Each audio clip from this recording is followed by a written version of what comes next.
Chère première, j'espère que tu vas bien ou du moins que tu essaies d'aller bien. Il s'est écoulé presque 6 mois depuis que nos chemins se sont croisés pour la première fois. Lorsque je t'ai aperçu, j'ai senti le QT de mon cœur s'allonger un peu plus, et encore un peu plus. Moi qui n'avais pas renouvelé mon ordonnance de bêta-bleu quand j'avais l'air con. Quoi qu'il en soit, j'ai compris à ce moment-là que je voulais te faire passer la meilleure année possible malgré tous les obstacles en travers de mon chemin. Je me suis d'abord battu pour prendre une place de choix dans ton quotidien. Je me suis évertué à te séduire. Je t'ai promis un rallye, des apéros en terrasse, la soirée des pré-saturnales, un pestacle, des saturnales, ou tout simplement de te faire rire de temps en temps, pendant tes cours.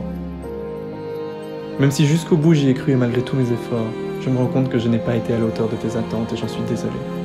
J'ai dû inventer de nouvelles choses, de nouvelles approches. Je devais rester dans la course pour ton attention, pour ton cœur et pour ton love. De ce fait, depuis quelque temps, tu baves en contemplant mon calendrier. Et parfois tu lâches un léger rictus en regardant une vidéo, dans laquelle je misais sur un sens de l'humour un peu beauf et une dose de charisme non négligeable. Tout ça pour te rappeler qu'après la première, il y a une vie. C'est avec un peu d'émotion que je te regarde te lever inlassablement tous les matins pour aller travailler pour que tu puisses un jour réaliser ton rêve de devenir médecin.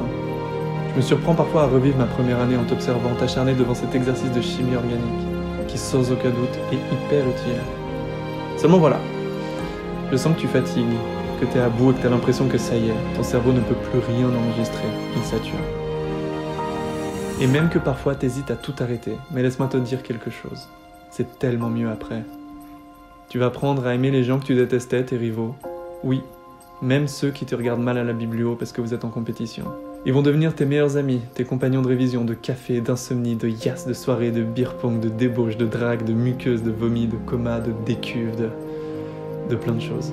Et un jour, ils deviendront tes confrères et tes consoeurs. Tu le sens que je suis en train de te faire du pied sur ton tibia, ton fémur, ton périnée. Chaleur dans le bas-ventre et nuit fiévreuse sont maintenant ton quotidien. Mais pas de panique, ce sont les symptômes de l'amour, accroche-toi bien, tu vas avoir besoin de tes deux mains. La médecine est cruelle, mais la médecine est belle.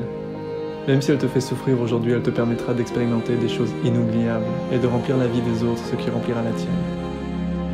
Toi et moi, on est un peu comme Mac et ses statines. On s'admire mutuellement et on ne peut pas vivre l'un sans l'autre. Sauf que tu ne me payes pas pour le dire. Mais aujourd'hui, je suis triste. Je réalise tout juste que nous sommes faits l'un pour l'autre et je dois déjà te quitter. C'est à s'en briser les cordages tendineux. C'est pas toi, c'est moi. C'est comme ça. On n'y peut rien. Bientôt, la succession va reprendre ma place et tu n'auras Dieu que pour elle. À son tour, elle te fera rêver avec des plans de soirée décadents et sans limite. J'espère pour toi qu'elle saura t'offrir ce que je n'ai pu te garantir, car tu le mérites. Promets-moi quand même que je garderai une place de choix dans ton cœur, comme toi dans le mien. Et lorsque ça sera toi qui organiseras les Saturnales, et toi qui écriras les lettres d'amour, tu te souviendras de moi, de ce que j'ai fait pour toi, parce que moi, je n'oublierai pas. Amoureusement, à toi, futur médecin, futur collègue. Joyeux Saint-Valentin.